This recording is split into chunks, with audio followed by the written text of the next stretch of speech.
dalaat leen ak jàmm ci seen beneen numéro bu confession avec Mame Coumba fii ci biir SSP TV comme ni ñu koy defee saa su nekk nag dañ leen di indil tout le temps daanaan tey dama demaat indi leen benn musicienne benn artiste mën di leen koo xamante ni sénégalais ràññee nañ ko bu baax moom mu ngi bokkoon ci groupe bu ñu naan Takeifa moom moo ci nekkoon xale bu jigéen bu nice boobu noonu rek moom ñu ngi ko xamee ci turu Ma Keita mais mu ngi tudd Ma Khoudia Keita ma dalal ko nuyoo ko ma dalal naa la nuyu la.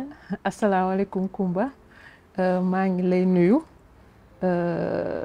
di kontaan si invitation bi ma defal nii nga invité ma si plateau confession di nuyu ñëpp ñi ñi seetaan si SSP à travers SSP kontaan naa trop di nuyu borom kër gi tamit. jagandoor nekk sama mag bu baax. waaw gis nga jag topp ma mais Coumba il faut prendre ma. loolu la ma toppee woon de il faut nga jëli ma.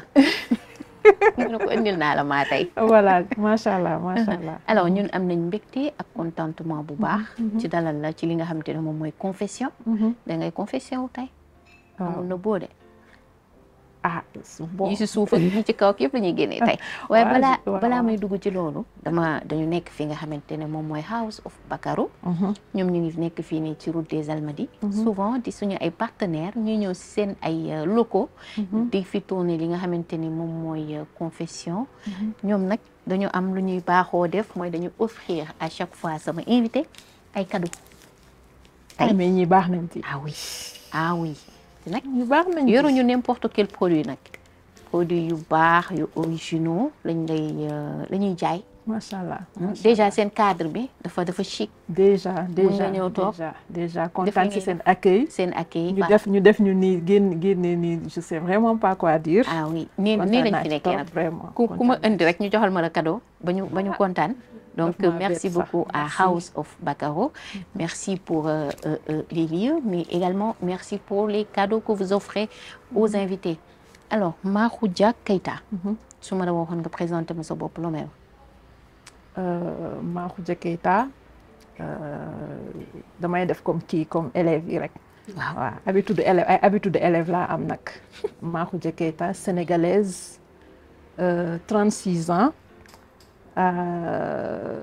doomu Cheikh Sadibou Keita bu ñuy faral di tuddee fii commissaire Keita ak Ndeye Aïda Ndiaye né le 5 janvier 1965 décédé le 5 juin 2023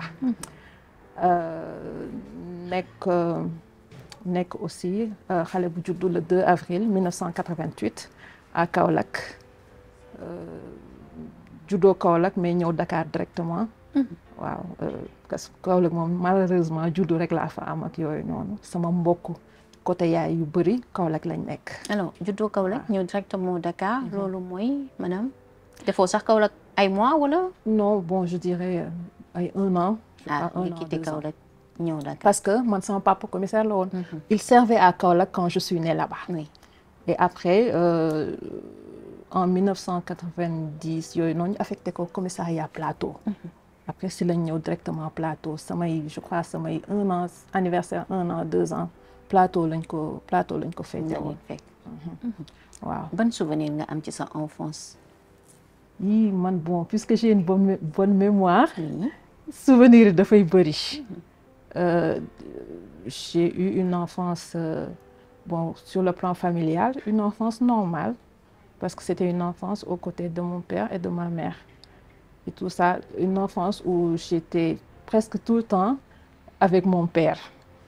Dama ko lakkaloon j'étais sa première fille man maa nekkoon taawam bu jigéen bi mu amee 5 doom yu góor ba pare man la njëkk am comme jigéen moo tax daf ma teel a takk yàlla def aussi voilà yàlla def aussi man tamit ma takk ko quoi parce que moom laa xamoon et tout ça je me souviens aussi que dama bëri woon tànk ci commissariat man je ne passais pas parce que xam nga commissaire dañ doon loger en haut. oui man nag je passais pratiquement tout mon temps en bas dans les bureaux des inspecteurs dama doon yàq seen dossier dama terrible woon nag. dama doon yàq seen dossier yi waaw yàq seen dossier seen procès verbal yi lépp laa doon et il me laissait faire machallah. Et c'est ça, ça c'était des souvenirs heureux. C'est mon premier souvenir enfance bi may ràññee ay plateau ay Point E c'était en bas du commissariat. alors yooyu ay ñaata at nga toll woon. li ma lay fàttaliku nii. li ma lay wax ni plateau Point E yooyu noonu kii image yi ma am commissariat Point E c'était j'avais 3 ans et demi, 4 ans, 5 ans. Et je m'en souviens comme si c'était hier. ba ay guddi maa ngi woon si kii image maa ngi woon si bureau yi ak yooyu noonu ba ay guddi. su ma sonnee ba nelaw si lañ may door a yéegal pour ma dem nelaw yi. et tout jusqu'à bi may dugg école. Là bon léegi école laa xamoon quoi je suis entrée à l'école à l'âge de 5 ans. waaw cours Sainte-Marie de Anne laa duggoon.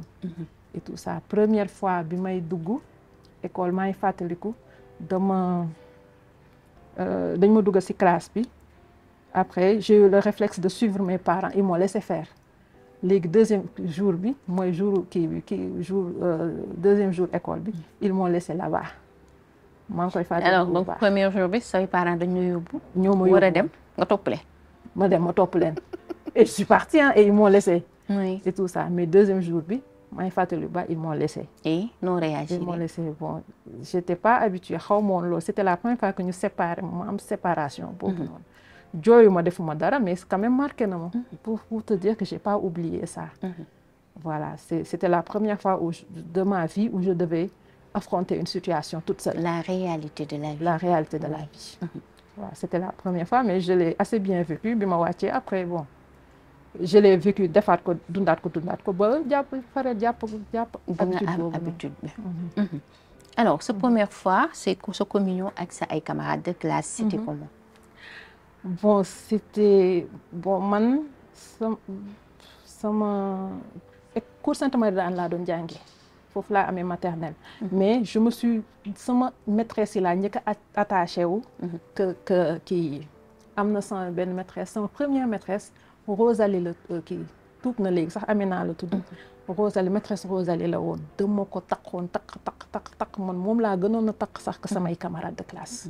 mais ba tey après j'ai eu de bonnes relations avec tous les élèves qui étaient là qui étaient de nationalités différentes parce que amoon na ay tubaab amoon na ay libanais. amoon na toutes les nationalités étaient réunies.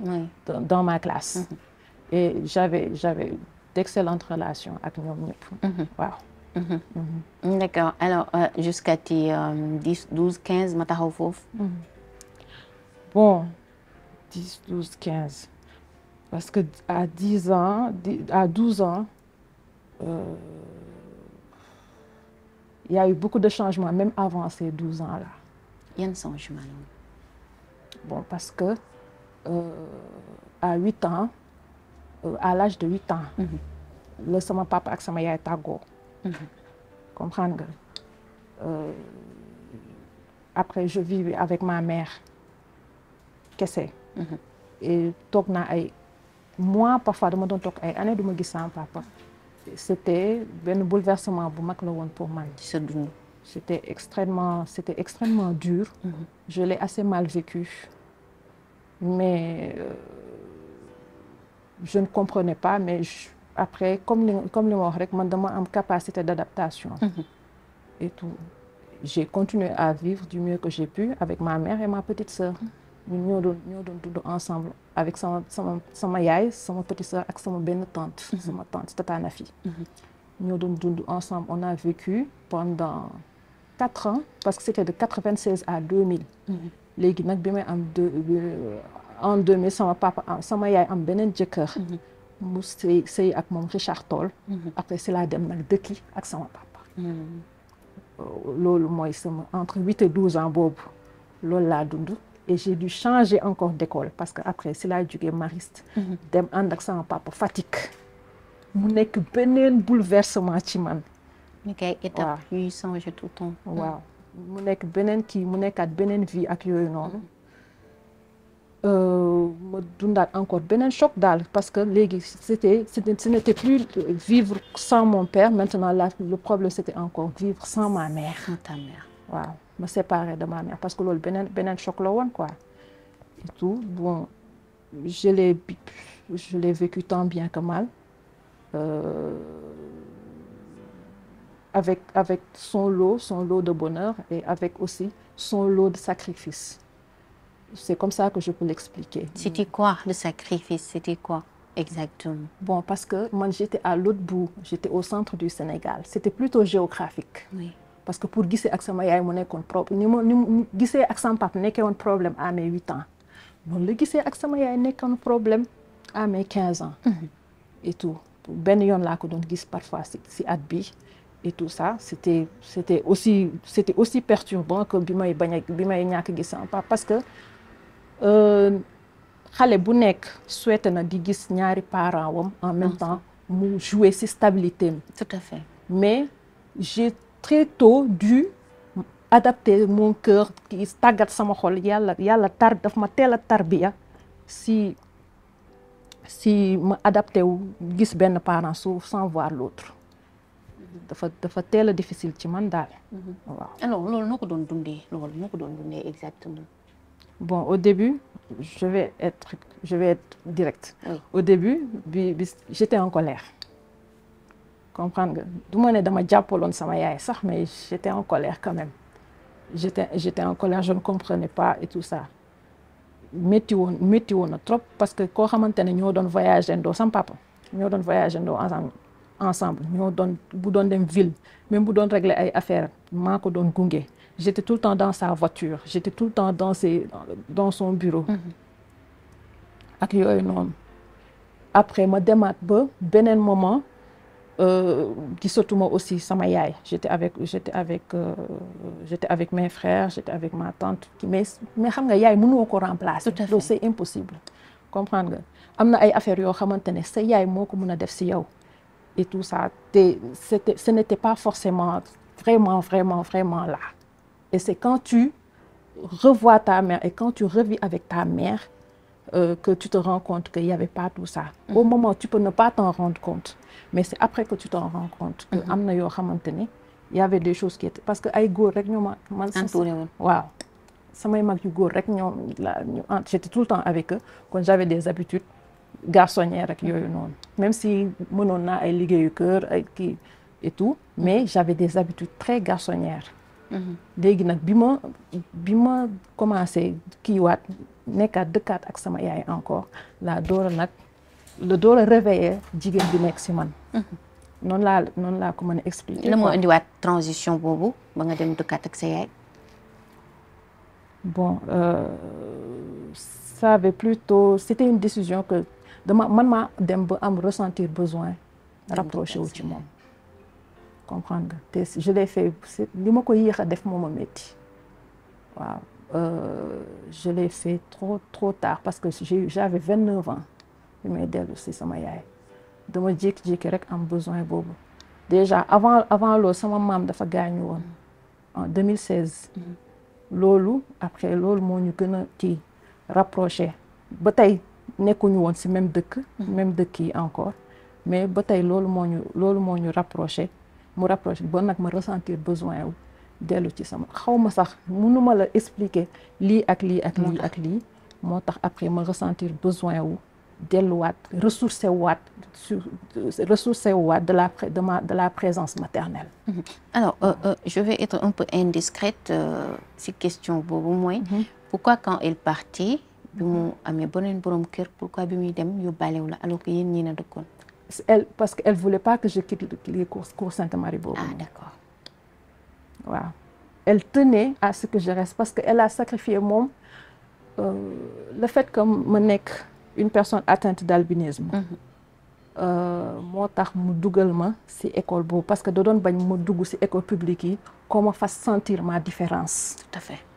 Comprendre nga moo tax mu dugal ma ci école boo xamante ne y avait des tubaab y avait des libanais y avait kii pour ma bañ a sentir sama différence de couleur de peau ak kii ak yeneen par rapport aux autres moo tax moo ma inscrire foofu moo fay sama jàng foofu noonu du jardin à la 6e secondaire. waaw mu jaral ko nag sacrifier lu bëri sonn ci bëggul woon que je m'arrête en si bon chemin. J'avais déjà une bonne base là-bas te bëgg woon loolu noonu mu arrêté wu. loolu moo tax sama petite sœur bi rek moo mujj ànd ak moom Richard Toll. alors léegi wax nga ñu da nga nekk koo xam ne dafa juddu ak li nga xam te ne mooy albinisme. est-ce que loolu nekkoon na handicap ci sa dund wala ban instant nga sentir stigmatisation des autres wala le regard des autres sur si yow. Bon, comme je t'ai dit, à l'école, je n'avais pas de problème, pas du tout. Mais c'est dans la rue que, mon faut mënti jaar di nga am kenn ku la ñaawal wala kenn koo xamante ne bu la gisee dafay tuf lii ak yooyu noonu loolu je l'ai vécu. Mais man puisque xale laa woon boobu je réglais tout par impulsivité laa doon régler. Bon, je ne dirais pas violence, mais je me suis défendue quoi instinctivement dama doon xeex man ku ma wax kii damay xeex ak yow buñ ma dóoree ma xam ne dóor nañ ma jooy noppi. su ma dóoree nit ki ma dóor ko su ma fexe ba jekkoo ma mën ko. ma dóor ko ba sonn après ma laajte kan mooy yaayam. jiital ko. waaw jiital ko ba si yaayam. ma naan ko sa doom. moo ma tooñ. moo ma wax lii ak lii ak lii ak lii genre comme si que dama ko doon wax yaral sa doom mais c'était pas ça mais dama koy boole. oui dama koy boole yaayam. ak yooyu noonu c'est comme ça man noonu laa doon défendre mais ça j'étais petite mais quand tu grandis nga dem au stade de l'adolescence. Là c'est les mécanismes ils changent parce que déjà tu découvres ta féminité, tu découvres ta nature de femme et tout, et c'est mis à l'épreuve quand tu es une personne atteinte d'albinisme fille. C'est toujours mis à l'épreuve. Toi, ñun ñëpp jigéen yi nga xamante ne dañoo am albinisme kenn échappé wul ci réalité boobu noonu. mooy ban réalité exactement? Bon, réalité c'est déjà se poser la question, est-ce que tu vas avoir une vie amoureuse quand tu portes cette affection? C'est déjà ça, c'est déjà avoir la vie amoureuse. De 15 à 20 ans, c'est quand ceux qui s'intéressent, ils ne s'intéressent pas parce que tu es une femme, mais qu'ils s'intéressent parce que tu es une femme atteinte d'albinisme. C'est surtout, ils sont curieux de savoir ce que ça fait d'être avec une personne comme moi. Ou bien qui ont des idées noires, qui ont des idées négatives, ak ñi nga xamante ne dañ lay harceler sexuellement. ñu lay wax carrément ni que seen dëkk wala seen village dañoo gëm ni boo amee intimité ak ku yor albinisme da lay transmettre da lay faj si maladie yëpp wala da lay jox xaalis bu bari. Et tout ça c'est des choses yoo xamante ne de mes 15 ans à mes 20 ans yooyu yëpp je suis passée par là-bas waaw c'est surtout ça.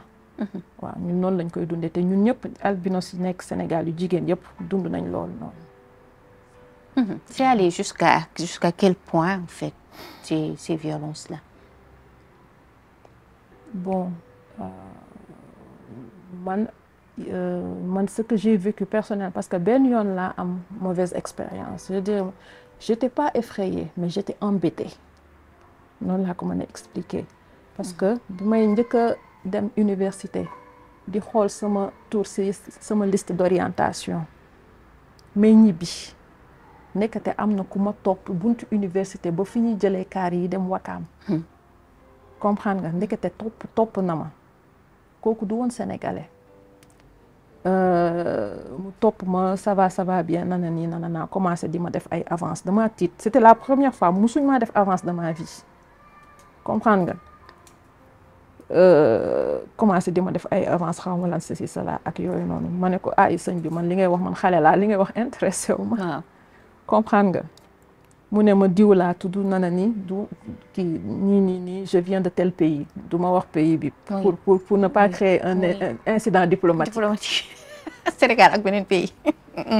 waaw.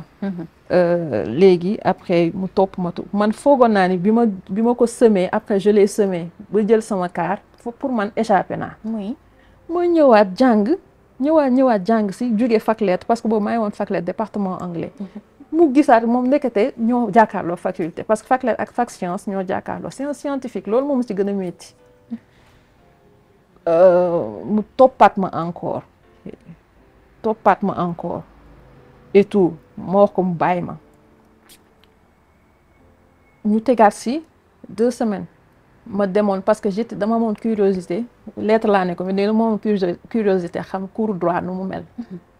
ndekete topp na ma si un fiwu droit bi. c'était de l'harcèlement pur. oui. un fiwu droit bi. 4e fois dafa amoon grève si université bi. y avait une grève à l'université ñu doon sànni ay bombes lacrymogènes ak yooyu noonu. ma gis ko rek man j'ai tellement essayé de le semer jour boobu ba sama yaram bi lacrymogène dafa lakk sama yaram bi. et tout ça ba guddi googu nelaw ma. 5e fois bi nag quand j'en ai eu marre je l'ai menacé de mort mu bàyyi ma. noonu de laa ci génne. ñu ne ko lan bu la jegee da nga koy rey. waaw mais xam nga c'était mooy li ma la wax. Il y avait l'effroi, j'étais effrayée, c'est vrai, mais j'étais plus embêtée qu'effrayée. Embêtement boobu nag moo jël le dessus sur la peur ba ma wax ko ma ne ko soo ma bàyyiwul tout tranquille dama lay rey te am na kii maanaam sama papa am na pistolet dama koy jël. oui. dama koy jël indi ko cité ma rey la. waaw si la ma bàyyi tout tranquille boobu laa ko gëj a gisee. boobu laa ko gëj a gisee gisatuma ko woon. noonu de laa ko dundee pour être de manière très précise. oui oui alors tout à l'heure nee nga yéen jigéen ñi vous avez été jigéen ñi nga xam te ne elles sont atteintes d'albinisme dañuy souvent nekk victime d'harcèlement sexuel loolu nga wax. waaw est-ce que yow loolu da nga ko dund réellement. harcèlement sexuel boobu de quelle manière. parce que proposition bi may waaji doon def. c'était de manière c'était de nature sexuelle parce que dafa ne. parce que loolu la bëggoon si man. ok comprendre nga c'était pas doxaan pour doxaan kese. c'était doxaan pour am loolu ci man li ma may chance mooy je n'étais pas pensionnaire à l'université. mais daf ma leer ni bi ma réfléchir avec le recul daf ma leer ni su fekkoon maa ngi woon campus. kon fexe na ba xam ban néeg laa nekk wala ban xaw ma lan te tout cela ba am li mu bëgg. waaw foofu nag laay sant yàlla sax si li ma dëkkoon si li ma nekkoon sama kër papa moment boobu noonu waaw. alors sa relation ak sa papa. lan la. sama relation ak sama papa on est pratiquement une seule et même personne. parce que sama papa dañu dem ba bokk nu ñuy xalaatee dañoo dem ba bokk xalaat man je dirais bu fekkee genre produit intellectuel là. loolu moom moo ko def si man sama produit intellectuel moom moo ko cultiver parce que côté valeur intellectuelle man li ma gis ci moom laa adopté. ba mu nekk ci man. moo tax dañoo bokk xel dañoo bokk xalaat moom ku am xadar la et tout ça te noonu la mës a mel ci liggéeyam moom bu mu doon temps may fàttaliku temps yi mu doon liggéey moom dafa amoon presque daa woon fanaan si suñu si kër gi. dafa amoon benn mère gàddu boo xamante ne moom moo doon 2 heures de temps la doon nelaw par jour. ndax liggéeyam 2 heures mère gàddu boobu la yoroon benn mère gàddu bu verte. yor na ko ay années et tout ça si lay tëdd bu monté guddi bu demee monté ji guddi moom mooy dem il est commissaire am nañu koy liggéeyal yooyu mais moom mooy dem monté ji guddi après si 3 heures du matin mu ñëw tëdd mère gàddu ba 5 heures du matin mu jug julli tegaat ko ci. tellement il aimait son boulot. waaw du question amour sax. parce que moom il n'a pas réellement il avait des aptitudes beaucoup plus élevées que des aptitudes de commissaire de police parce que moom série C la nekk je crois série C la nekkoon moom concours police bi xam naa ne concours de circonstance moo ko yóbbu mu def concours police mais moom il a la culture de lépp lu muy def mu def ko sérieusement qu'il aime ça ou pas. loolu moo tax loolu moo ko gën a poussé nag pour que mu def ko de manière aussi sérieuse. waaw. alors nga am papa boo xam ne quand même dafa siiw Sénégal. tout le monde parle de lui souvent surtout politiquement. il subit souvent des attaques et tout. peut-être léegi tane na sax mais à l'époque yow loolu noo ko doon dundee avoir un papa ou qui chaque jour ngay dégg ci moom ay attaques parce que tout simplement il prend des positions yoo xam ne peut-être arrangé wul woon certaines personnes. Moi je me dis que ñooñu c'est leur combat à chacun son combat. Comprendre nga. Y a nan laa ko mën a expliquer parce que loolu moo leen ñor ñoom ils sont dans leur domaine où ils s'attaquent aux gens même si c'est des attaques personnelles puisqu'ils se disent que tous les coups sont permis. Oui. Moi ce qui est le plus important c'est que bu fekkoon dama amoon doute su fekkoon si ça réussissait à me faire douter de son intégrité et tout ça c'est là où il y aurait un problème. Oui.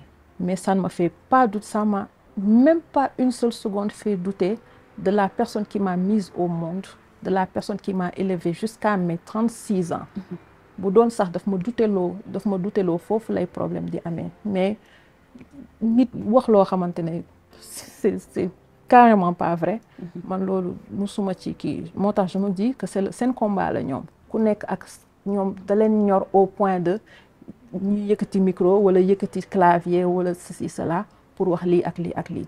Man si li ma ñor maa ngi ci. te maa ngi koy def sérieusement et tout ku nekk nag na nekk à chacun son combat ku nekk na mën a combat waaw sama combat nekkul foofu. sa combat nekkul foofu alors sa diggante ak sa waajur bu jigéen. Bon sama yaay macha allah on a eu même bu fekkee jigéen la xam nga sa papa ngay gën a nekk ngay kii parce que.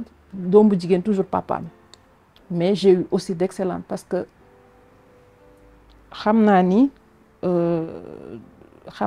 je fais partie des meilleures choses qui lui soient arrivées loolu am naa ci conviction te seedal na ma ko avant yàlla di ko fi jëlee sonn na bépp façon sonn ci man def na bépp façon sacrifice def na ko pour man te fàttewuma sacrifice yooyu noonu boo xoolee li ma sol nii moo ko moomoon émission bi plateau bi su ma si toogee c'est surtout un hommage à elle loolu moo tax bi nga ma woowee je n'ai pas hésité pour ñëw def si émission bi waaw def si émission bi man ce dont je peux témoigner si sama relation ak sama yaay c'est l'amour inconditionnel incontestable démesuré qu'elle portait envers ma personne man mi di taawam loolu dutewu ma ci benn yoon musuma ci dute sax et tout musuma si dute une seule seconde mais xam naa ni amour boobu noonu moo ma topp ba tey nii amour boobu noonu sax moo tax ma mën a sax supporter le fait qu'elle ne soit plus là loolu moo nekkoon kii parce que gis nga boo toogee ay at dëkkoo ak sa yaay après nga ñëwaat dëkkaat ak moom nga xool bët bu mu lay xoolee tu vois l'amour dans ses yeux même aux derniers instants de sa vie nga xool nga gis amour boobu noonu ci ay bëtam et tout loolu ça vaut jar na 14 milliards jar loolu amul lenn loo xamante ne mun nañ ko jëndee mun nañ ko comparer ci àdduna doo sax xam noo koy expliquer loolu day dundalaat nit dafa am lu bari lu muy def ci yow bi maa ngi lay expliquer sànq nii man dama nekkoon presque comme xale bu góor c'est normal ay góor laa àndandoo comme xam nga mais bi ma ñëwaatee am na yu bari yoo xam te ne facilement la ko dindi ci man et tout. daf la defaat jigéen. carrément daf ma defaat jigéen pas may gesticuler comme c'était pas comme une cure c'était pas comme de la rééducation forcée. forcé wu ma ko mais da ko def si man naturellement comprendre nga déjà da doon jël bu day jékki-jékki dem marché après mu ne ma solal lii jëlal nii nga sol et tout. wala wala mu ne ma yow bu ma doxee mu ne ma yow ngay dox comme góor ak yooyu noonu après mu jaral ma dem intégrer benn agence mannequinat bu tudd ULA une très grande agence ici ba jàngaat démarche féminine pour que rien que juste pour mu kontaan et tout. Et ça m'a valu aussi, j'ai fait des défilés et tout ça. Waaw vraiment c'est relation ak yaay mënoo ko comparer ak dara mënoo ko rien ne vaut une relation avec la relation mère et fille ou mère et fils. Parce que boo ko ñàkkee ngay xam valeur moo tax bu may gis ay yenn jigéen ñi di négliger seen yaay juste pour des trucs d'adolescence wala à cause de góor ak yooyu noonu ay ree daf may jàpp. damay naan ñi xamuñu lu ñu nekk di def nii. waaw xamuñu lu ñu nekk di def nii c'est man li ma yéex a rapproché wu waat gën a rapproché wu ci moom man loolu laa regretté. waaw te loolu regret boobu à vie laa koy am. yàlla baax na xanaa ñu ñaanal ko rek. yàlla yërëm ko xare ko ci àjjana yu kawe yi. te di ñaan j'espère que de là où elle est fière de ce qu'elle voit, elle est fière de ses enfants. waaw.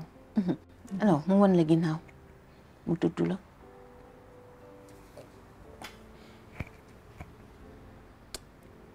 bon jour boobu du ma bëgg sax di ko fàttaliku mais moom bi muy dëddu 3 jours avant dama voyagé woon dama demoon jouer ji Angleterre déjà bi may nekk Angleterre boobu tëddoon na sax déjà mais bi may nekk Angleterre ma koy laajte daañ ma ko woon nangoo paas parce que sax sama voyage njëkk yi moom moo ma doon naan dama doon bañ a dem moo ma doon naan demal même ba sama Angleterre bi daf ma kii moo ma forcé ba ma dem léegi su ma bëggee ñu paas ma ko rek dañuy bañ ñu paas ma ko ñu ne ma day nelaw fekk ndekete boobu processus bi commencé woon na quoi mooy kii bi mooy agonie bi commencé woon na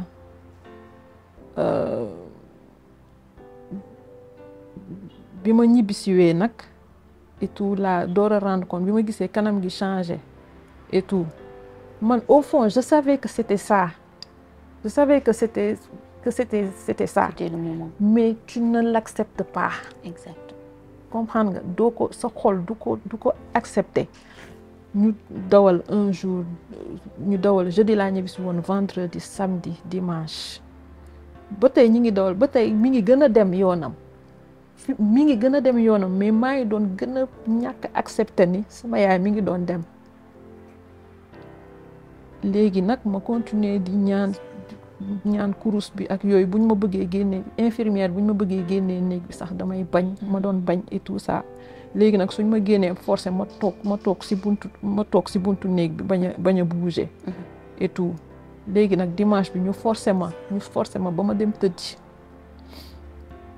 léegi nag bi ma demee tëddi après ma nelaw parce que nelaw ma normal 2 fan yooyu noonu léegi sama rakk bu jigéen moo ko déggoon muy nooyi difficilement moom moo njëkk a jug nag et tout léegi nag bi mu wàccee la ma door a yeesi sama rakk bu jigéen mu yee bu kii musuma yeewee noonu ma ne ko yow lan la rek mu ne ma jugal gaaw accéléré ma xam ne lii fii moom mais ba tey nanguwuma ko woon ba tey je refusais maa ngi dégg jooy yi ak yuuxu yi mais ba tey nanguwuma woon ni sama yaay dem na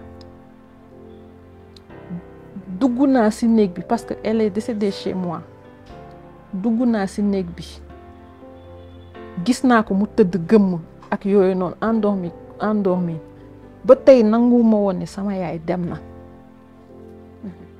mënuma ko woon accepter maa ngi toog nii di ko xool nii ba tey nanguwuma woon ni sama yaay. Tu te disais que demul daal moom. que demul peut-être que dañoo juum que il faut que docteur yi ñu ñëw ak yooyu noonu peut-être ñu wax ñu naan bind ay certificat xaw ma ba tey nanguwuma ko woon ba muur nañ ko nanguwuma woon biñ ko doon lever maa ngi espérer intimement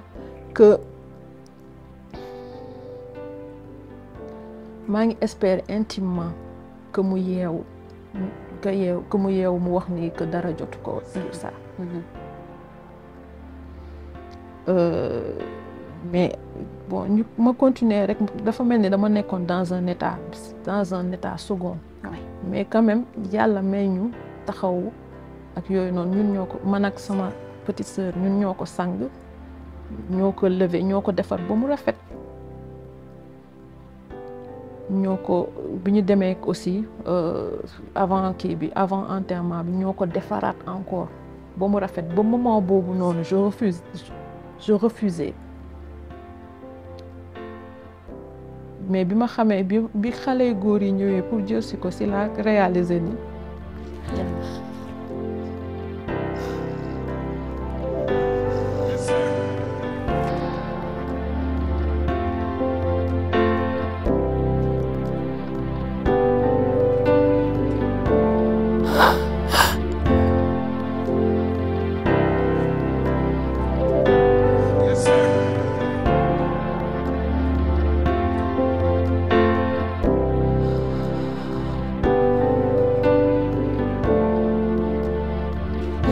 excusez-moi je voulais pas néew na dina def émission boobu jeex te doo craqué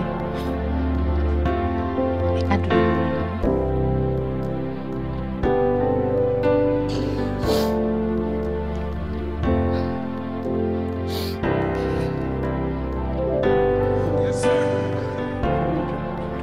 koo xamante ne dafa am foo ko teewoon mu dëgg la yomb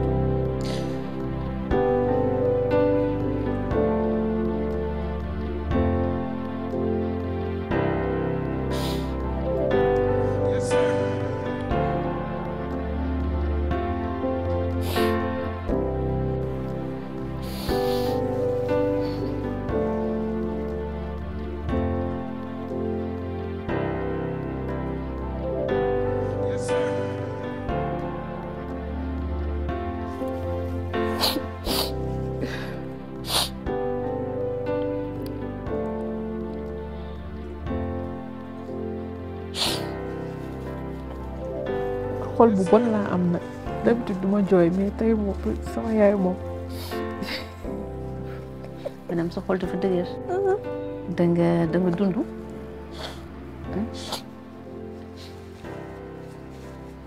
non du question dund sax dama teel a adapté dama teel a jàng adaptation ak yooyu am capacité d'adaptation moo tax dama teel a résoudre à bu situation amee ma bañ a gaaw a jooy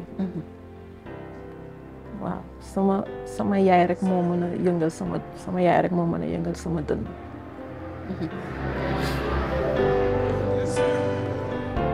loolu moom c'est un fait léegi nag bi affaire yi amee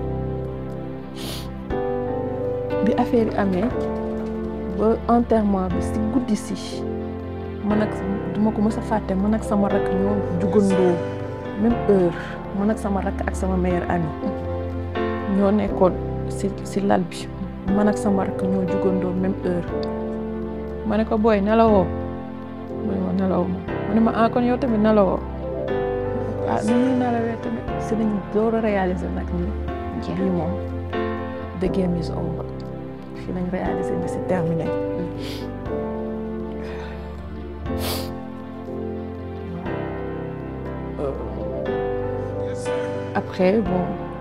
après ñu naan ñuy commencé di waxtaan pour jéem a passer le temps ak affaire yooyu noonu si guddi si après xam naa ay 6 heures du matin daal lañ nelaw on a vécu plusieurs nuits comme ça plusieurs nuits yu tar ak sama rakk ak sama meilleure amie mais daal bon on l'a vécu xam nañ di fi mu nekk ñun xam nañ suñu yaay xam nañ ki ñu jur kan la comme li ma wax rek jàmbaar la woon jigéen la woon mais dafa amoon xadaru góor amoon jikko am na kii sama jëkkëru yaay da doon wax ni moom gaynde la woon te dëgg la waaw gaynde la woon c'était une femme pleine de caractère et c'était une femme pleine de valeurs c'est une femme pleine de spiritualité parce que spiritualité boobu aussi yokkaale na ko si man bi mu ñëwee c'est pas que aw moon spiritualité mais spiritualité boobu yokkoon na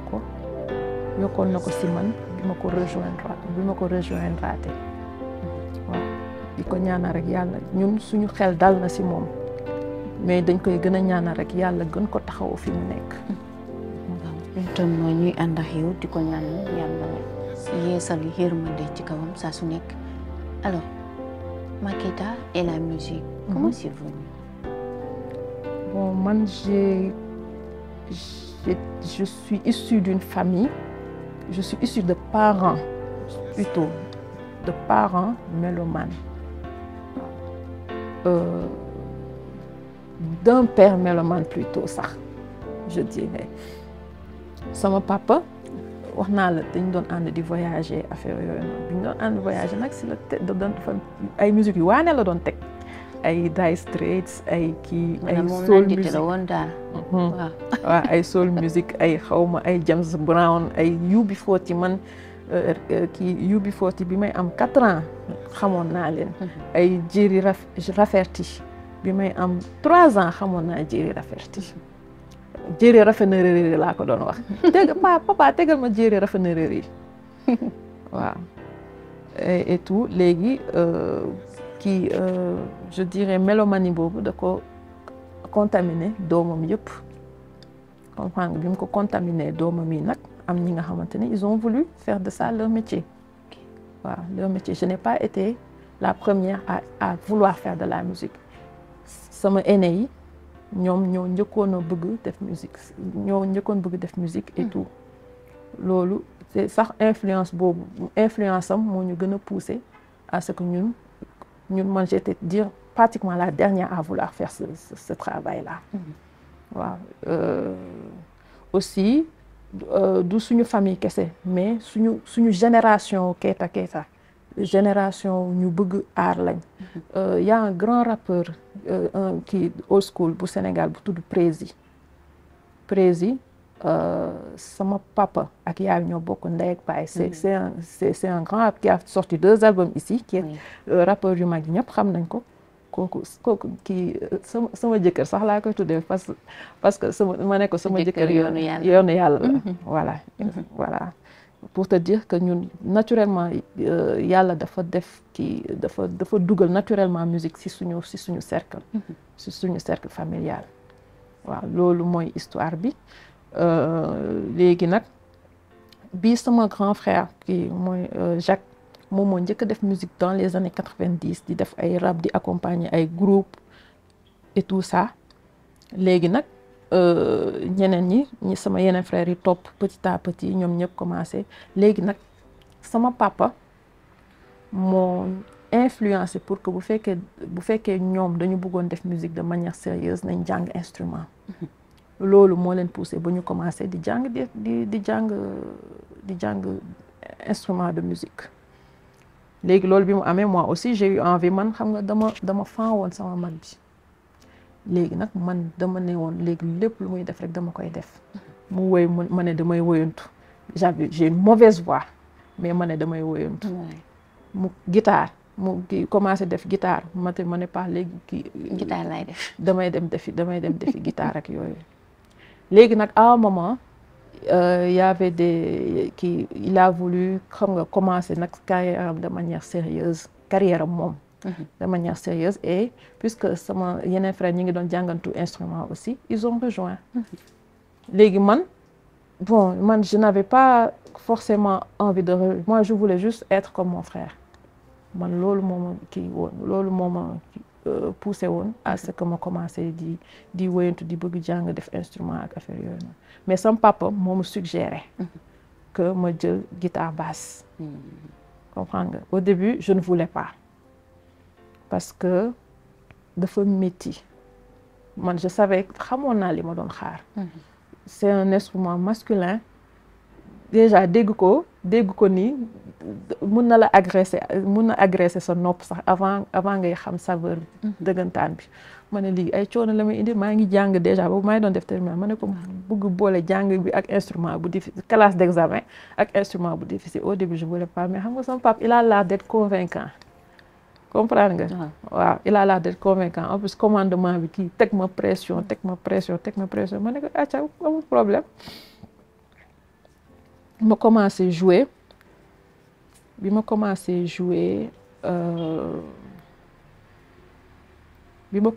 jouer après j'ai commencé à me familiariser avec l'instrument et c'est là que j'ai rejoint sama frère yi di jouer ak ñoom voilà c'est ça mon début, c'est mon début.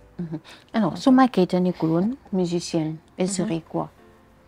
Man su ma nekkul woon musicienne j'aurais fait quelque chose qui a un rapport soit avec les langues, parce que man j'étais très douée pour les langues, j'étais une très bonne élève, comprendre nga jàng naa def naa sama cursus scolaire normalement am samay diplôme au bon âge. Mais un truc avec les langues, je savais pas si c'était traductrice ou professeur, surtout parce que anglais laa doon jàng. Wala dinaa def benn affaire boo xamante ne c'est en rapport avec la solidarité, comprendre nga, parce que man ay affaire yu aider les autres dama ko teel a bëgg. Bi ma nekkee xale dama doon imposer sama yaay mu jëndal ma saagu UNICEF parce que je voulais aider les autres. te école bi ma nekkoon dañoo yàgg a jàngal ay la paix la xawma lan la solidarité dañ lay jàngal valeur boobu valeur cultiver jàmm. Loolu lañ la njëkk a jàngal sax que ABCD. ay vive la paix laa njëkk a jàng si français. loolu moo tax je l'aurais fait quand même loolu moom je le sais, c'est-à-dire que kon regretté wu ma le fait dafa bokk si sama vocation nekk actrice humanitaire. waaw pour sama frère yi am albinisme. waaw donc loolu moo tax tey yaa ngi ci. waaw bi ma ko commencé je vais encore parler de sama yaay mu ne ma déjà tu n'as pas raté ta vocation parce que yow depuis tes 4 ans tu as toujours dit que tu voulais aider les autres ma ne ko man yaay fàtte woon naa loolu sax et tout mais effectivement dama doon jënd carte de vœux UNICEF yi ak sac bi rien que pour mën a dimbali xale yi waaw. alors dinaa ñëwaat ci li nga xamante ne moom mooy albinisme bi nga xamante ne am nga ko wala mu yàgg dund ak loolu. mais damay des ba tey ci musique bi. gis nañ ni bi ñu découvrir Ma Keita. dañ ko découvrir ak ay frères am. mu nekk famille. ngeen di way groupe bi tuddoon Takeifa. alors Takeifa lan lay doon signifier boobu. Takeifa benn kii sama papa moo créé woon tur bi. dafa jël Keita famille. verlan ko. ok c'est du verlan mu verlan ko mu parce que je dois préciser ñun à la base dañ doon accompagner Jacques parce que répertoire Jacques lañ doon wéy comprendre nga. mais bon on a voulu conserver groupe bi Jacques et le Takeifa la njëkkoon a tudd. Jacques et le Takeifa parce que c'était lui qui était mis en avant moom moo nekkoon leader bi ak yooyu. ñu mettre ko en avant mais de plus en plus pour que ça passe pour que tour bi gën a kii si lañ ko réduire def ko Takeifa waaw Jacques et la famille Keita loolu moo nekkoon concept bi léegi Takeifa bi mooy Keita famille xam nga rek sama dafa bëgg affaire artiste aaral waaw loolu moo indi tour bi loolu moo indi woon tour bi alors ngeen nekkoon groupe boo xam te ni ñi ci apprécié woon nañ li ngeen doon liggéey nga nekk ci ak sa ay mag.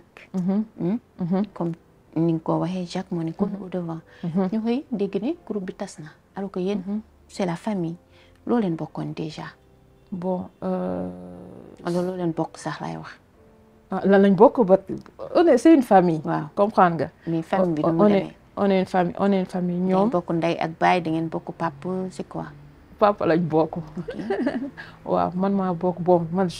On n'a jamais aimé préciser ça, ay papa lañ bokk ak yooyu noonu parce que c'était pour nous c'était toujours la même chose. Parce que voilà mais bon je dirais biologiquement papa lañ bokk. man ak ñoom quoi papa lañ bokk yaay laa bokkul ak ñoom. waaw mais ça c'était juste biologique. waaw ça c'était juste biologique. waaw donc pourquoi séparation bi loolu laa bëgg a comprendre. bon je vais être parce que ku nekk. Je dirais pour man parce que je ne maîtrise pas ndax tas na wala ndax tasul man loolu maîtriser wu ma ko comprendre nga mais je vais parler par rapport à ce que je maîtrise man. par rapport sama départ man. waaw pourquoi départ Ma Keita. voilà groupe Takeifa. waaw loolu man dama demoon ba je dirais que ba am sama yeneen activité yu ma ëppoon doole. comprendre nga. ma amoon ay voyage yu ma doon def kii di leen fi bàyyi comprendre di dem États-Unis di leen fi bàyyi wala di def ay yeneen affaire kii un matin j'étais à New York, un autre mois j'étais au Kenya, comprendre nga. Et groupe dafa nekk concept boo xam te ne c'est un concept comme ça, c'est un concept fermé. Damay fàttaliku ñu ngi doon wax ne groupe dafa nekk loo xamante ne dañu war a nekk même endroit boo xamante ne bu ñu soxlaa 4 heures du matin sax dinañu mën a yee pour que le lendemain à 8 heures ñu mën a def benn spectacle. Moi nag il y avait vraiment, pour être très sincère, il y avait un moment où ça mon destin m'appelait à d'autres horizons et tout. Si je restais ba pare di wuyu yooyu noonu soxla yooyu noonu nga xamante ne mënuma koo tànqablu non plus di taqale ko ak rester ci groupe bi, ça aurait été égoïste de ma part. Comprendre nga. Loolu moo tax j'ai préféré pour que ñu nekk ak ñoo xamante ñu nekk koo xamante ne du leen sonal, je suis partie. Man loolu c'était plutôt un choix stratégique. Je l'ai fait plus pour eux que pour moi. Comprendre nga. Waaw noonu laa ko mën a illustrer quoi. Je l'ai plus fait pour eux que pour man, parce que groupe tant que y a un cocon boo xamante ne ensemble, c'est un ensemble boo xamante ne mën nañ dem il faut que les membres puissent aller ensemble. En même temps. Comprendre nga. Loolu moo tax te man c'est pas que bugguma woon et tout ça, mënoon naa def comme ñeneen di jouer ak ñoom ba pare di amaale seeni truc à côté, mais loolu c'est pas possible. Mënoo jàppandoo ñaar. Dafa am benn théorie, comprendre nga. Par exemple bu fekkee genre dafa am koo xamante ne dafay viser benn picc muy xool paysage bi, di xool soleil bi, di xool nuages yi, ba pare bëgg viser bopp picc bi, doo atteindre bopp picc bi parce que yaa ngi xool paysage bi ak ciel bi ak kii bi. Mais boo gisee lu dul bopp picc bi nga jàpp picc bi, mais da ngay atteindre ce objectif. Et moi j'avais aussi ces objectifs là, ces objectifs malheureusement qui dépassaient le cadre de Takeifa, que je devais atteindre.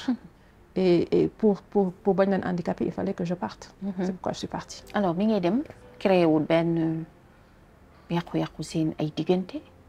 Bon, je dois aussi préciser autre chose. C'est quoi? Sama départ njëkkul, comprendre nga. Maanaam yow njëkkoo quitté.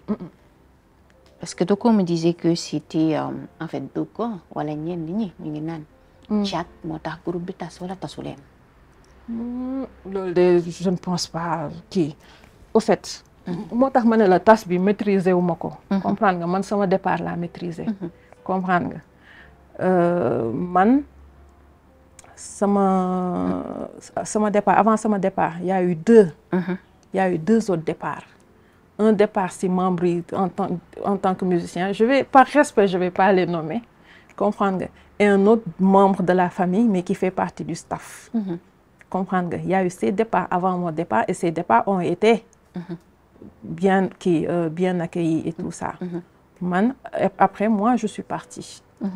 Mais malheureusement pour moi, sama départ moo gën a siiw que départ kii. C'est pourquoi j'ai subi beaucoup de pression. Pas de la part de la famille, mais de la part du public. C'est là où il y a eu problème. Parce qu'ils ne comprenaient pas ceci, cela. Pour ñoom, sama départ moo tax affaire éclaté. Comprendre nga? Alors que man, il y a eu d'autres départs avant sama boss. Il y a eu même quelqu'un avant may dem si même mois bi ma décidé ni damay quitter, même 2 semaines yi. Donc ce n'est plus un groupe alors? Hein? Ce n'est plus un groupe bu fekkente ne am na ay départs. Il y a eu des départs daal. Alors. Bon, il y a eu des départs avant le mien. Bon, sama boss nag malheureusement moom moo gënoon a kii. Il y a eu d'autres départs avant le mien. Sama boss nag moo gënoon a je sais pas fës et tout ça. Bon, je l'ai un peu voulu comme ça, comprendre nga, pour que ñi nga xamante ne dañuy liggéey ñoom à l'international ñu bañ a am. C'était plus professionnel que ma officialiser sama départ pour qu'il n'y ait pas de quiproquo la ñuy wax, quiproquo avec les personnes avec lesquelles on travaille à l'international. Loolu moo tax. Mais est-ce que loolu yàqalu leen dara? Non, je ne pense pas. Comme li ma wax man defar moo ma taxoon a dem. mais c'était surtout pas yàq parce que après ce départ ils ont eu à faire, même si c'était pas au grand soleil, ils ont eu à faire d'autres yeneen date yeneen tournée ak yooyu noonu jusqu'à la crise du Covid-19 d'après information yi ma jot a am. Comment ça d'après information yi nga jot a am parce que ma suñ la déggee ngay wax c'est comme si relation amatu fa. Parce que munoo nekk ak say frères après ngay wax d'après information yi ma jot a am. Il y a plus de relation wala c'est quoi? Bon, c'est que xam nga qu'est-ce qui se passe exactement? Bon, je vais préciser. Il y a pas eu de problème. Oui. Comprendre nga. Waaw, il y a pas eu de problème. Mais c'était ma décision. C'est pas que accepter nañ ko si ça si. Ça aurait été mentir de dire que accepter nañ si ça si nii. Ça a été difficile mais on a négocié, négociation, waxtaan am na ak yooyu noonu. Mais après, au final, ils ont compris que man lii laa bëggoon ak lii. Pourquoi il y a eu des retards d'information, c'est que instant yi man maa des Sénégal. C'est normal que ma bañ a jot information yëpp. Parce que instant yi man maa nekk Sénégal ñi si ëpp après ils ont changé de pays am ñu nekk Europe am ñu nekk Amérique. Ils sont partout dans les 5 continents. Ils sont partout dans les 5 continents. Voilà, c'est surtout ça qui fait que yenn information yi ma koy yéex a jot. En plus boobu maa ngi doon retrouvailles ak sama yaay. Mais ce sont tes frères. Waaw. En plus j'ai vécu 18 ans avec mes frères dama doon retrouvailles ak sama yaay. Oui. Comprendre nga, c'était surtout ça. C'est vrai que j'ai négligé aussi parce que j'étais tellement occupée à retrouver sama yaay. Que je me suis pas souciée de ce qu'il pouvait vivre ak yooyu noonu, mais j'étais très focus sur ça. En plus man pression sociale bi ma dund période boobu noonu, ça m'avait beaucoup perturbée parce que tout le monde avait rejeté faute bi, le Sénégal entier avait rejeté faute bi ci man, alors que man j'y étais pour nekkuma ci woon, j'y étais pour rien quoi. Comprendre nga affaire bi travailler ma nag parce que man dama jël décision def sacrifice nekk kii séparé wu ak ñi nga xamante ne j'avais beaucoup d'affection pour ñoom pour dem defi expérimenter leneen ak ñeneen ñoo xamante ne aw ma habitude liggéey ak ñoom. Loolu perturbation bu rëy la si nit. Maa ngi fàttaliku sax sama première scène bi ma taxaw man kese dama doon lox. Comprendre nga. may excuser aussi public ma naan leen ngeen baal ma, c'est la première fois que je joue toute seule ceci cela di leen baalu àq parce que c'était difficile. Comprendre nga, mais c'était des épreuves yoo xamante ne je devais vivre ça seule. Même si c'est difficile, même si c'est vrai c'est ma famille, mais il y a des épreuves dans la vie, il faut apprendre à vivre ça seule. C'est là où tu tires ta force. Comprendre nga. Moi je devais tirer à cette période-là, je devais tirer ma force de trouver les moyens de grandir seul, comprendre sans pour autant qu'il y ait forcément d'animosité et que et tirer cette force-là de ma mère, comprendre nga. Non là la ko mën a expliquer là daal de manière que nga mën koo comprendre. Métti woon na trop si man ba pare ma dund loolu man kese ba pare en même temps may dundaale pression. Donc tes frères on voulait. waaw dañ la si doon kii. Ils t'en voulaient en fait tes frères. Ça bon. Bàyyi di ma wax je ne sais pas parce que mënoo am say frères. Non du ma ne je sais pas. ngeen màgganoo. defal Kumba man mënoo maa sorxo. sorxo wala mais dama bëgg mu leer rek ci bopp sénégalais yi. Qu'est-ce qui s'est réellement passé en réalité? Bon s'ils m'en ont voulu kon waxuñ ma ko. Waaw noonu laa la ko mën a expliquer. S'ils m'en ont voulu kon waxuñ, c'est pourquoi je dis je ne sais pas man xam nga damaa ragal yàlla moo tax. du ma wax si loo xamante ne man maîtriser wu ma ko et tout waaw. Mais est-ce que loolu taxoon na ngeen garder relation seen relation mu ngi doon fonctionner normalement? Non. Bon comme je t'ai dit j'avais choisi de cheminer seule, comprendre nga. C'est pas, il y avait pas d'animosité forcément entre man ak ñoom, mais man di dund ak ñoom constamment. Ça a ses avantages, mais parfois ça t'empêche de grandir parce que ça t'empêche sax ñu wóolu ni yow am na lii ak lii, tu peux faire ça toute seule. Comprendre nga. Et moi j'ai voulu me tester. il fallait nga màgg. Comprendre nga je devais grandir très bien et très vite. Et c'était en faisant ça bu ñu nuyontee bonjour ça va sekk nañ jàmm ça va bien merci lii ak lii après ku nekk coupé sa téléphone ku nekk ñaanalante jàmm man de en tout cas jàmm laa leen ma sa yéene. mais ñu ngeen en contact tout le temps. bon nii waaw. nii mais waaw. avant. pardon. ma ne ndax yee ngeen di en contact nii nga ne ma waaw nii waaw. mais dafa amoon période boo xam ne vous n'étiez plus en contact. non c'est pas que c'était pas xam nga boo ñoo dëkkalatul comprendre nga forcément fréquence déggante bi dina wàññeeku comprendre nga. aussi ñoom tamit dañuy am seen occupation bopp ak loolu noonu loolu c'est tout à fait normal waaw y a rien eu d'animal ou d'animal xam naa ne say source est-ce que naa ko ñu la. dañ maa nax kon source yi dañ maa nax waaw. C'était surtout ça, quoi. Mais bon, on est passé, c'est une épreuve qu'on a vécue et que j'espère que c'est une expérience qui nous a permis de grandir nous tous. Wow. D'accord, c'est une expérience qui nous a permis de grandir ñun ñëpp. Yéen ñëpp ku nekk après ku nekk jël yoonam ku nekk jéem a màggal boppam. C'est ça. Donc groupe Tekeifa, c'est fini, tas na existé tout. Bon, je ne sais pas. man may dóor wala man non du loolu man c'était une étape de ma vie man moom pour man si je parle pour man mii c'est une étape de ma vie je l'ai vécu je l'ai passé j'ai tourné le dos j'ai passé le cap comprendre nga je sais pas nag pour les autres mais man je l'ai déjà vécu man d'habitude lu ma xasa woon ginnaaw pour ma nekk di ci delluwaat wala di kii. tu parles là man dafay bizarre ci man parce que mënuma comprendre. waaw vous êtes une famille. yaa ngi insister depuis 5. non damay laajte mënuma comprendre vous êtes une famille. vous avez travaillé ensemble. vous aviez formé un groupe. bu extra ah boo xam ne tout le Sénégal avait apprécié et tout et que maintenant tu parles comme ça. du groupe en fait ça fait bizarre dans ma tête man. J'ai l'impression qu'il y a quelque chose qui cloche dedans. yow yaa ngi chercher depuis 30 minutes yaa ngi chercher quelque chose. ni ngay waxee rek moo tax on est un peu intelligent. macha allah. non mais c'était surtout ça man moom maa soxla woon màgg nag vraiment. waaw yow yaa leen bàyyi daal. man dama soxla woon j'avais besoin de grandir et de plus me focaliser si li nga xamante ne mi ngi ma doon woo ah. que le destin m'appelait comme destin ni mu woowee Michael Jackson comme destin ni mu woowee Beyoncé. comprendre nga. waaw comme destin ni mu woowee.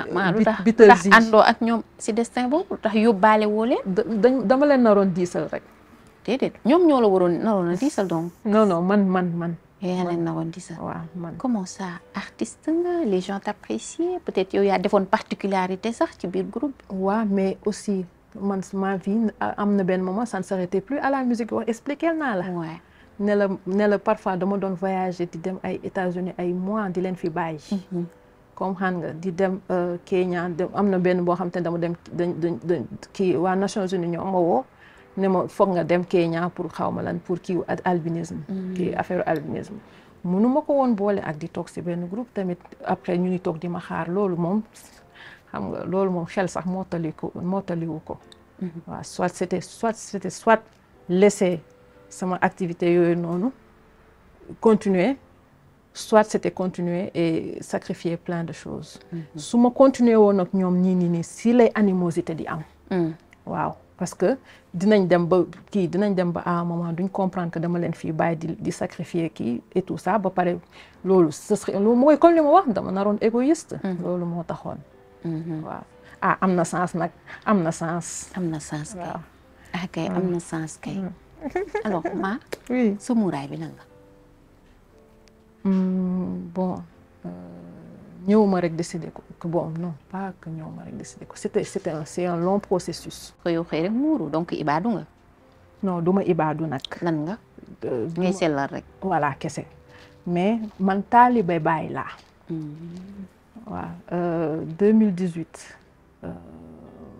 2018 dama àndoon ak sama yaay Kaolack comprendre nga boobu maa ngi doon door a commencer man kese et yooyu mu yóbbu ma Kaolack di ma ñaanal. boobu yaa ngi def sa carrière solo. commencé gu moon carrière solo rek boobu kii maa ngi doon kii maa ngi doon raamantu ak yooyu noonu. commencé woon naa man kese ngir def ba carrière solo woon. oui da nga ma ciy xas. xasuma la damay laajte question la. bon en tout cas année boobu la année boobu. oui vas-y yóbbu ma Kaolack ne kii daf may ñaanal léegi. mu yóbbu ma Medina Baye sama yaay. Medina Baye c'était près de chez ma grand-mère. comprendre nga léegi mu yóbbu ma mu ne ma ñaanal sa soxla ñaanal yàlla mu ne booy ñaan nag da ngay ñaan yàlla mu expliquer ma et tout ça mu ne ma ñaanal sa soxla yëpp ak yooyu noonu si barke ki fi tëdd ak yooyu wax expliquer na ma daal. ma ñaan man tamit vraiment ma j'ai déversé sama xol et tout ça ñaan sama ñaan yëpp ñaan bi ma koy def dama ne na sama yaay ne naa ñaan rek waaw. léegi nag bi ma ñaanee ba pare ma ñibbi Dakar comprendre nga bi ma ñibbee Dakar 3 jours après Baye Niass feeñu ma.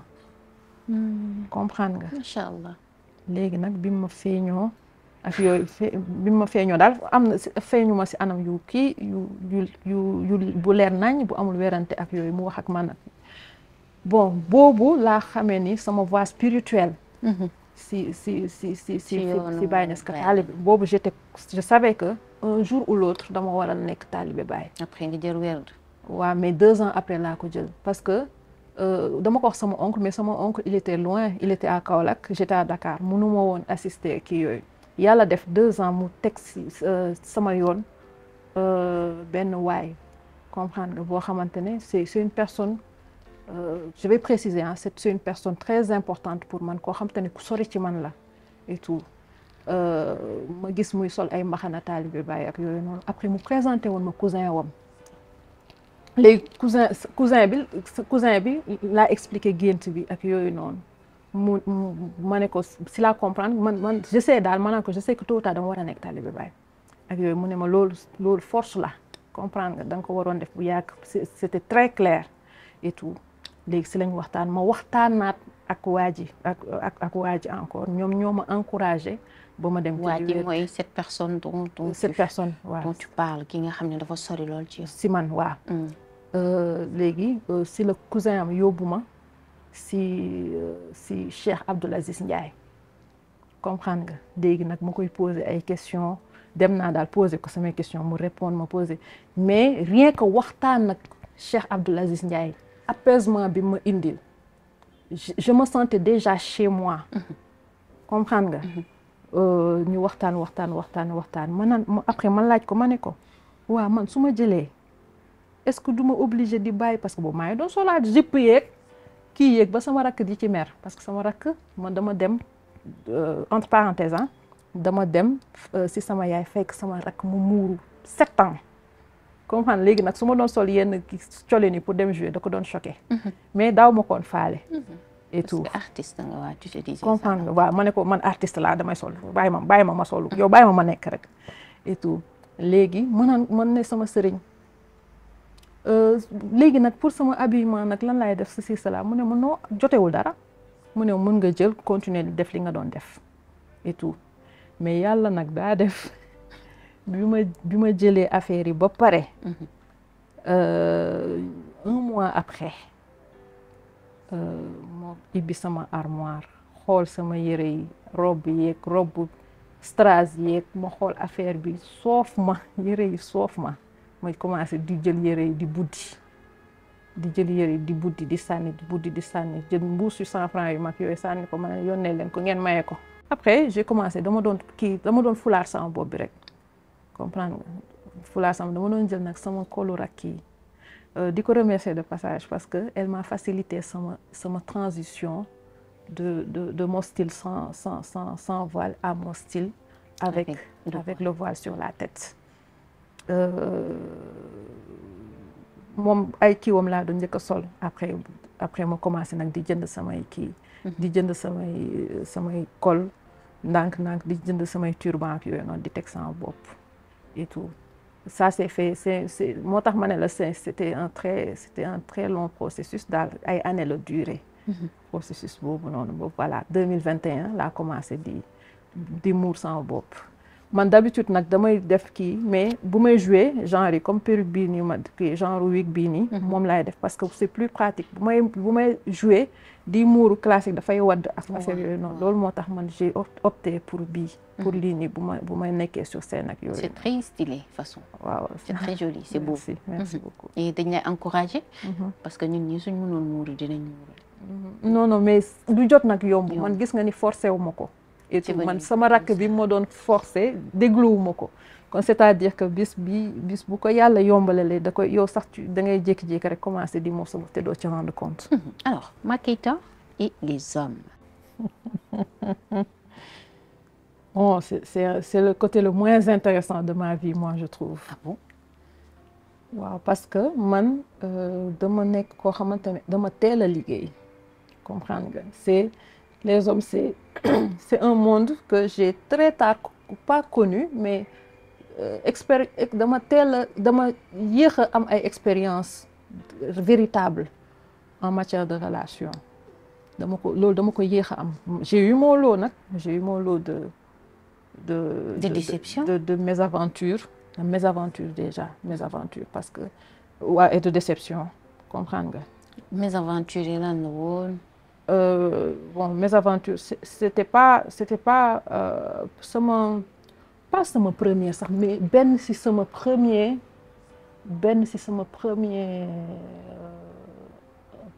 benn rek laa lay jox si sama première relation. waaw boobu j'avais 25 damaa yéex man 18 ans maa ngi liggéey 20 ans maa ngi voyager. doo sax am temps bi nga 23 ans maa ngi dem ay village albinos yooyu xam nga doo am temps bi. léegi may fàttaliku daal kenn koo xamante ne commencé woon nañ génn comprendre nga. mais boobu on était jeunes mu nekkoon xale ma nekkoon xale et tout. dama ko doon seeti ànd ak dama doon am chaperon nag boobu. comprendre nga waaw dama doon am chaperon dina am ku jigéen ku ma ànd. ku ma kii pour superviser ma xam nga boobu temps boobu noonu doo am da ngay am kersawu dugg si kër xale yow kese di nga ànd ak kenn koo xamante ne dina la chaperonner comprendre nga. léegi nag ñu ànd une fois. ñu ma fekk fa frère waaj y a pas eu de problème. deuxième fois ma fekkaat fa frère ak paa bi y a pas eu de problème. troisième fois ma dem fekk fa ay jigéen ay tante ay xawma ay tante lañu woon ay tante ay xawma bàjjan ak yooyu noonu. elles m'ont mal regardé comprendre nga ñëw naa nuyoo ça va bien. xoolal ngelaw bi moo ma doon tontu moo ma doon delloo sama ça va. kenn faalewu la woon maanaam. kenn faale ñii di ma xool ñii di ma xeelu ñii di xool géej loolu moom de toute ma vie duma ko mës a fàtte j'ai reçu une douche froide du jour boobu noonu. et pour yow lan moo waraloon réaction boobu. bon je sais pas xam naa man moment boobu je ne savais pas je me suis dit. peut-être que li ma doon wax ay ça va bien parce que man dama ñeme woon làkk ay français. cabaxal ay làkk ma ne peut-être qu'elles ont mal pris le fait que ma nekk di leen nuyu en français. ba sax ki ma àndaloon loolu la kii woon loolu la mu ne ma yi ma xalaat fa nga nekk di leen kii ça va ñoom xamuñu ça va bien na nga def maa ngi fi rek lañ xam comprendre nga. ñu teg si kii loolu c'était un vendredi. ñu teg si vendredi samedi dimanche lundi waa ji message ma mu ne ma je veux qu'on fasse une pause dans notre relation xam nga temps pause la am xam nga kii instant yi moom fii góor bu fi neen jigéen pause sa morom ñëw takk mu jeex waaw comprendre nga mais mu ne ma je veux qu'on fasse une pause dans notre relation j'ai rien compris j'ai dit mais attends lan muy pause waaw lan muy pause ak yooyu j'ai pas compris daal et tout comprendre nga ma ne kii daf may jéem a gololoo affaire yooyu noonu mu ne ma toog ay jours ma ne ko pause bi dama la koy yombalal mu ne ma kon on reste des amis bàyyi bu yomb bàyyi bi gën a yomb si bàyyi la ma bàyyi. yi nga mës a dund. bàyyi bu yomb. ah loolu moom yomboon na maa nga bàyyi ko noonu mu bàyyi la mu yombee. je veux qu'on fasse une pause ñu teg si loolu 2011 la woon ñu teg si 1 an mu ñëwaat naan man nii nee na sama benn oncle moo ma gis ak sama état. et tout ça mu ne ma bàyyil moo ko ne bàyyil kii. comprendre nga parce que nee na su puisque moom xale la su nekkee ak man mun na ma tooñ léegi ma mer ba affaire bi porté ko malheur. dama kaa neexul woon rek. sama lii moo ko neexul woon rek. waaw comprendre nga. amul y avait pas truc y avait pas de kii ñëwaat jéemoon na ñëwaat di kiiwaat après man ma ñëkk waaw nga ne ko dañoo pause ma ne ko pause ma ne ko man bi nga posé man dama play naa feneen posal bañal comprendre nga waaw am naa fulla boobu bi ma posé après daal loolu la ma tegal ko explication affaire bi métti man nag ma ne ko kon man li may naan j'ai mal salué pour man maa def ba ndekete ñoom ñoo jël seeni xalaat yii nii ba pare ñëw naa stigmatisé nañ dès le début te oncle boobu sax ko remarqué woon nekkate oncle bi mi ngi woon ci salle mais man gisuma xam nga man sama bët yi baaxul gisuma ko loolu moo taxoon c'est ça daal boobu je crois moo gën a marquante si sama séparation yi parce que boobu dafa yomb séparation bu yomb dafa c'était idiot comprendre nga loolu moo tax mu kii loolu moo tax daal mais sinon à côté de ça am na ñoo xamante ne nekk naa ak ñoom mais c'est que ça devait se terminer c'est pourquoi ça s'est terminé c'est am na ñoo xamante ne ko la trahir bon loolu dama lay wax loolu jigéen yëpp dund nañ ko comprendre nga trahison man de dund ma ko trahison moom ñëpp dund bàyyi ma dem ci keneen dund ma trahir dem ci keneen mosoo koo dund infidélité moom waaw am na sont infidèles les hommes trahison carrément am na c'est-à-dire trahison parce que man ñun ñëpp je dirais 95% ñun dund nañ ko man nag bi may joxe ni c'est pas pour wane ni affaire bi daf ma métti wala daf ma kii moo tax mais man am na si kenn koo xamante ne dem nañ ba mu dem toog ak sama yaay toog ak sama beau-père di ko nuyu de passage papa El Hadj toog ak sama beau-père ba wax ay waxam ba wax ay fullaam ba ñu ficelé ba nga xamante ne envoyé rek ko dese woon mu disparaître de la circulation c'est non il a xaw ma elle la sax parce que kooku du góor elle a disparu de la circulation c'est ci environnement bi ak keneen comprendre nga c'est ci environnement bi après ay quelques mois laa yëg ni kii mi ngi ak keneen xaw ma daa dellu ak exam xaw ma un truc de seey ci environnement bi. maanaam kooku ñëw na seen kër waxtaan si. joxe fa accord. wax ba 1h du matin. ba joxe accord ba wax xaw ma lan. wax day yónnee. waaw dem bu delloo moom nag nekk fi woon bu delloo day yónnee xaw ma lan mu seey man nag li may expliquer nii waxuma ko pour di kii man loo di kii parce que kooku da koo jarul. kay fàtte nañ ko nag. léegi ñu ngi ci yeneen. man c'est pour sensibiliser góor yi que ñuy arrêter di espérer loo jigéen dinaa la defal lii après nga wëlbatiku def lu la neex. bu ñu foog ne que loolu que jamais que y aura pas retour de bâton y aura pas retour de karma ils ne prennent pas le karma au sérieux mais c'est des choses qui arrivent yow di nga feebar jékki-jékki rek di nga gis góor bu jéggi tale jékki-jékki rek camion bëgg ko c'est du question que ndeysaan seytaane moo lii de dafa trahir jigéen. comprendre nga waaw àqu jigéen na ko daal. c'est très important moytu leen balaa camion yi di leen bëgg. bàyyi leen trahison yi. voilà man c'est pas man j'ai kii mais dama koy wax ni surtout pour sensibiliser jigéen ñi aussi. qu'elle soit que ñu gën a prudente aussi par rapport ak nañ select daal par rapport ak seeni choix. Bon. faut pas trop faire confiance en fait c'est ça. Confiance bon sens. Bon man si li ma jot a xam joxe sa confiance mun nga joxe nag sa respect waaw góor da nga koy respecter man loolu laa gëm comprendre nga parce que man samay kilifa yu góor yëpp dama leen jox cër de A à Z nag kon y a pas de raison pour que yow sa jëkkër nga bañ ko respecter wala sa même sa ki nga xamante ne da ngeen di ngoroo sax pour man sa kilifa bu góor la da nga ko war a respecter waaye tout en étant prudent et tout en gardant une réserve pour mën a sécuriser sa bopp sécuriser pour que la chute soit moins dure quand tu dois tomber mais loolu sax dafa warut a am ay affaire u trahir yooyu noonu. waaw c'est pas bien te gars yi ñeme nañ ko trop. waaw dañ ko ñeme am fit rek. am nañ fit de am fit fàtte karma. te camion yaa ngi ci tali bi. ñoom dañoo foog ni seen yaay yi seen ñaanu yaay c'est très puissant mais tamit ak ko jigéen mooy loolu de. jigéen la. kon nag def leen ci attention bu baax alors actuellement est-ce que am na ko fi nekk ak lan lay xaar pour mariage bi. am na ko fi nekk su fi am ko fi nekk tamit du ma ko mën a wax. am na ko fi nekk. non kon ma à quand le mariage.